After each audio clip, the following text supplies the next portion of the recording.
সামনেই তো রমজান মাস, তাই একই ভিডিওতে দুই রকম দুর্দান্ত স্বাদের পাকোড়া তৈরি করে দেখাবো। খুবই সহজ তৈরি করা আর খুব অল্প সময়ে তৈরি করে নিতে পারবেন।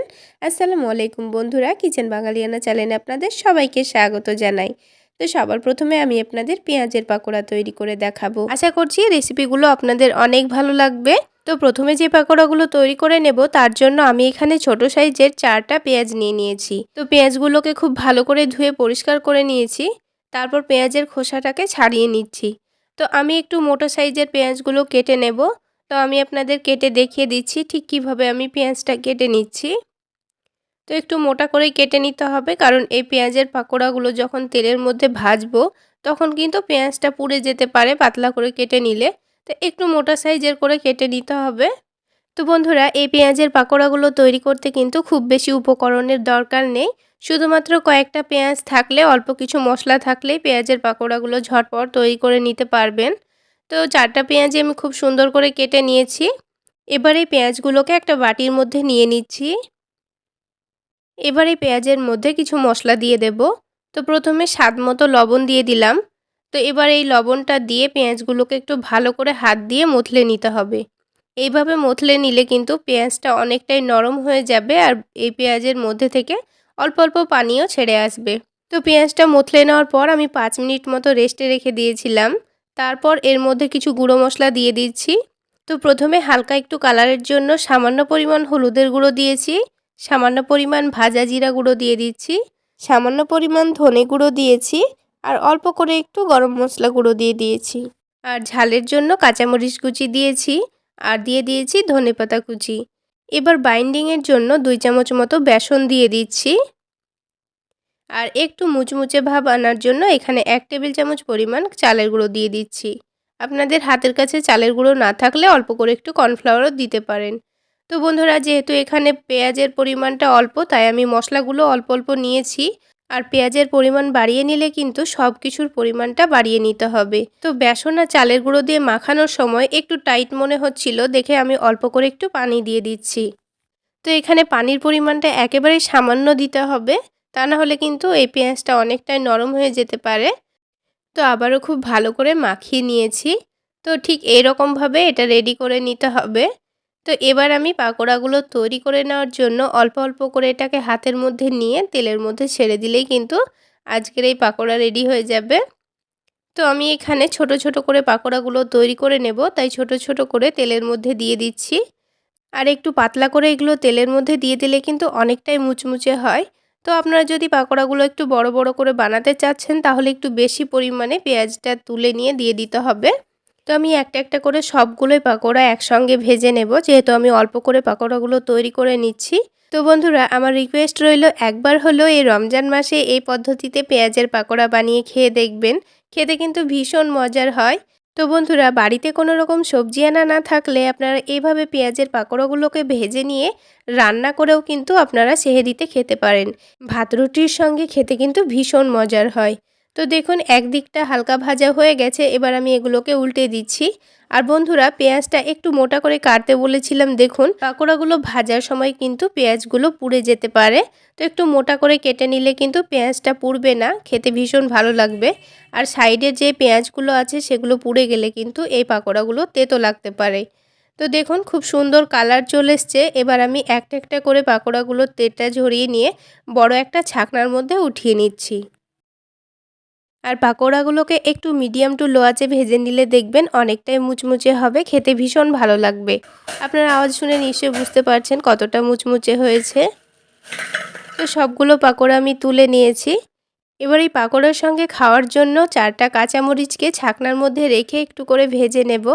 তাহলে এটা বিট লবণ মাখিয়ে খেতে কিন্তু ভীষণ ভালো লাগবে। তো বন্ধুরা, এই গোটা গোটা কাঁচামরিচগুলো আপনারা তেলের মধ্যে কিন্তু ডাইরেক্ট ফেলে দিবেন না, তা না হলে কিন্তু এগুলো অনেক জোরে ছিটকাবে, তখন কিন্তু হাতে পায়ে তেল ছিটকে পড়বে। তো কাঁচামরিচগুলোকে খুব সুন্দর করে ভেজে নিয়েছি। তারপরে এগুলোকে টমেটো সসের সঙ্গে পরিবেশন করে নিচ্ছি। আর দেখুন কতটা মুচমুচে হয়েছে। তো বন্ধুরা, পেঁয়াজের পাকোড়া তো তৈরি করা হয়ে গেল। এবার আমি আপনাদের ব্রেড পাকোড়া তৈরি করে দেখাবো। খুবই সহজ পদ্ধতিতে তৈরি করে দেখাবো মুচমুচে ব্রেড পাকোড়া। খেতে ভীষণ মজার হয় বন্ধুরা, একবার হলো ইফতারিতে তৈরি করতে পারেন। আর বানানো খুবই সহজ, খুব অল্প সময়ের মধ্যে তৈরি করে নিতে পারবেন। তো বন্ধুরা, রেসিপিটা তৈরি করে নেওয়ার জন্য ছোট সাইজের একটা আলু আগে থেকে সেদ্ধ করে নিয়েছিলাম। এবারে আলুটাকে একটা কাঁটা চামচ দিয়ে ভালো করে ম্যাশ করে নিচ্ছি। আপনারা চাইলে গ্রেটার দিয়ে গ্রেট করেও নিতে পারবেন। এবারে আলুটা ভালো করে ম্যাশ করা হয়ে গেলে এখানে দিয়ে দিচ্ছি 1 টেবিল চামচ পরিমাণ পেঁয়াজ বেরেস্তা। পেঁয়াজ বেরেস্তা দেওয়ার পর দিয়ে দিচ্ছি স্বাদ মতো লবণ। তারপরে দিয়ে দিচ্ছি ভাজা জিরা গুঁড়ো। আর দিয়ে দিচ্ছি অল্প করে একটু গরম মশলা গুঁড়ো। ঝালের জন্য মরিচের গুঁড়ো দিয়ে দিচ্ছি। আর দিয়ে দিচ্ছি চাট মশলা। চাট মশলা দিলে খেতে কিন্তু ভীষণ ভালো লাগবে। এবার হাত দিয়ে সব কিছু একসঙ্গে খুব ভালো করে মাখিয়ে নিচ্ছি। বন্ধুরা, একবার হলো এই পদ্ধতিতে ব্রেড পাকোড়াগুলো বানিয়ে খেয়ে দেখবেন, খেতে ভীষণ মজার হয়। তো খুব ভালো করে মাখিয়ে নেওয়া হয়ে গেছে। এবার এই আলুটাকে এক সাইডে আমি রেখে দিচ্ছি। এবার ব্রেড পাকোড়াগুলো তৈরি করে নেওয়ার জন্য আমি এখানে 6 পিস ব্রেড নিয়ে নিয়েছি। আপনারা আপনাদের প্রয়োজন মতো ব্রেডগুলো নিয়ে নেবেন। এবার একটা ব্রেডের ওপর আলুর মিশ্রণটা 1 চামচ দিয়ে দেব। এবার এই আলুর মিশ্রণটাকে ব্রেডের চারিদিকে ভালোভাবে ছড়িয়ে দিতে হবে। তো আলুটা ব্রেডের চারিদিকে ছড়িয়ে দেওয়ার পর এখানে আমি অল্প করে একটু টমেটো সস দিয়ে দিচ্ছি। টমেটো সসটা দিয়ে আলুর ওপরে খুব ভালোভাবে ছড়িয়ে দিতে হবে। এতে করে খেতে কিন্তু ভীষণ ভালো লাগবে। এবার আরও একটা ব্রেড এর ওপরে রেখে দিয়ে একটু ভালো করে একটু চেপে দিচ্ছি। এবার এই ব্রেডটাকে 3 ভাগে ভাগ করে নেব। আপনারা এই ব্রেডগুলোকে আপনাদের পছন্দ মতো যে কোনো শেপ দিয়ে কেটে নিতে পারেন। তো আমি এখানে লম্বা লম্বা করে 3 পিস করে নিলাম। তো ঠিক একইভাবে কিন্তু বাকি ব্রেডগুলোকেও আমি কেটে নেব। তাহলে বন্ধুরা, আজকের এই ব্রেড পাকোড়া যদি আপনাদের ভালো লেগে থাকে তাহলে অবশ্যই একটা লাইক শেয়ার করে দেবেন। আর আমার এই সহজ রেসিপিগুলো যদি ইউটিউব চ্যানেল থেকে দেখে থাকেন, চ্যানেলটি সাবস্ক্রাইব করে দেবেন। আর ফেসবুক পেজ থেকে দেখে থাকলে পেজটি ফলো করে দেবেন। তো আরও একটা ব্রেডে কিন্তু আমার আলুর মিশ্রণটা লাগানো হয়ে গেছে। ঠিক একইভাবে আবারও একটু করে টমেটো সস ব্রেডের চারিদিকে ভালো করে লাগিয়ে নিচ্ছি। তারপর আরও একটা ব্রেড এই ব্রেডের ওপরে রেখে দেব।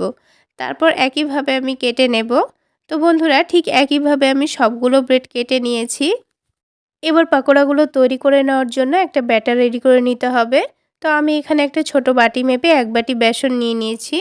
তার সাথে দিয়ে দিচ্ছি 2 টেবিল চামচ পরিমাণ চালের গুঁড়ো। চালের গুঁড়ো দিলে কিন্তু ব্রেড পাকোড়াগুলো অনেকটাই মুচমুচে তৈরি হবে। সামান্য পরিমাণ লবণ দিয়েছি, ভাজা জিরা গুঁড়ো দিয়ে দিয়েছি, আর একটু কালারের জন্য হলুদ গুঁড়ো দিয়েছি, আর ঝালের জন্য সামান্য পরিমাণ মরিচের গুঁড়ো দিয়েছি, আর দিয়ে দিচ্ছি সামান্য পরিমাণ আদা রসুন বাটা। এবার অল্প অল্প করে পানি দিয়ে একটা ব্যাটার রেডি করে নিতে হবে। আমরা আলুর চপ তৈরি করার জন্য যেভাবে বেসনের ব্যাটার তৈরি করে থাকি সেই রকমভাবে ব্যাটারটা রেডি করে নিতে হবে। এই ব্যাটারটা কিন্তু অতিরিক্ত পাতলা করাও যাবে না, আবার অনেকটা ঘন করাও যাবে না। তাই বারে বারে অল্প অল্প করে পানি দিয়ে ব্যাটারটা তৈরি করে নিতে হবে। একেবারে পানি দিয়ে ফেললে কিন্তু ব্যাটারটা অনেকটাই পাতলা হয়ে যেতে পারে। তাই বারে বারে অল্প অল্প করে পানি দিয়ে ব্যাটারটা তৈরি করে নিতে হবে। আর এই ব্যাটারটাকে একটু ভালো করে ফেটিয়ে নিতে হবে। তাহলে ব্যাটারটা কিন্তু অনেকটাই স্মুথ তৈরি হবে। তো দেখুন, ব্যাটারটা কিন্তু আমি 5 মিনিট সময় নিয়ে খুব ভালো করে ফেটিয়ে নিয়েছি। এবার একটা চামচ দিয়ে দেখিয়ে দিচ্ছি ব্যাটারের কনসিস্টেন্সিটা আপনারা দেখে নিশ্চয়ই বুঝতে পারবেন। এটা কিন্তু অতিরিক্ত ঘনও নেই, আবার অনেকটা পাতলাও নেই। এবার একটা করে ব্রেডের পিসগুলোকে নিয়ে ব্যাটারের মধ্যে ভালো করে ডুবিয়ে নিতে হবে। খুব ভালোভাবে ব্যাটারের সঙ্গে কোট করে নেওয়ার পর এক্সট্রা ব্যাটারটাকে একটু ভালো করে ঝেড়ে নিয়ে তেলের মধ্যে দিয়ে দিতে হবে। তেলটা আমি আগে থেকে গরম করতে বসিয়ে দিয়েছিলাম। হালকা গরম হয়ে গেলে একটা একটা করে ব্রেডগুলো ব্যাটারের মধ্যে ডুবিয়ে তেলের মধ্যে ছেড়ে দিচ্ছি। তো এখানে আমি 4টা মতো ব্রেড দিয়ে দিয়েছি। বাকিগুলো পরে ভেজে নেব। তো খুব ভালোভাবে একদিকে কালার চলে আসলে আমি এগুলোকে উল্টে দিচ্ছি। এই পাকোড়াগুলো মিডিয়াম আঁচে একটু সময় নিয়ে ভেজে নিলে কিন্তু ওপর থেকে অনেকটাই মুচমুচে হয়, খেতে ভীষণ ভালো লাগে। তো কিছুক্ষণ পর দেখুন, উল্টে পাল্টে ভেজে নেওয়ার পর খুব সুন্দর একটা কালার চলে এসছে। আর এই পাকোড়াগুলো কিন্তু অনেকটাই মুচমুচেও তৈরি হয়েছে। এবার তেলটা ঝরিয়ে নিয়ে আমি একটা একটা করে পাকোড়াগুলোকে তুলে নেব। তারপর বাকি পাকোড়াগুলো ঠিক একইভাবে ভেজে নেব। তাহলে বন্ধুরা, দেখলেন তো খুবই অল্প সময়ের মধ্যে খুবই সহজ পদ্ধতিতে পাকোড়াগুলো তৈরি করা হয়ে গেল। একবার হলো এই পদ্ধতিতে পাকোড়াগুলো বানিয়ে খেয়ে দেখবেন, খেতে ভীষণ মজার হয়। তো সবগুলো পাকোড়া ঠিক একইভাবে আমি ভেজে নিয়েছি। এবার এই পাকোড়াগুলোকে আমি টমেটো সসের সঙ্গে পরিবেশন করে নিচ্ছি। আর বন্ধুরা, পাকোড়াগুলো কিন্তু অনেকক্ষণ পর্যন্ত মুচমুচে থাকে। আপনারা আওয়াজ শুনলে নিশ্চয়ই বুঝতে পারবেন পাকোড়াগুলো কতটা মুচমুচে হয়েছে।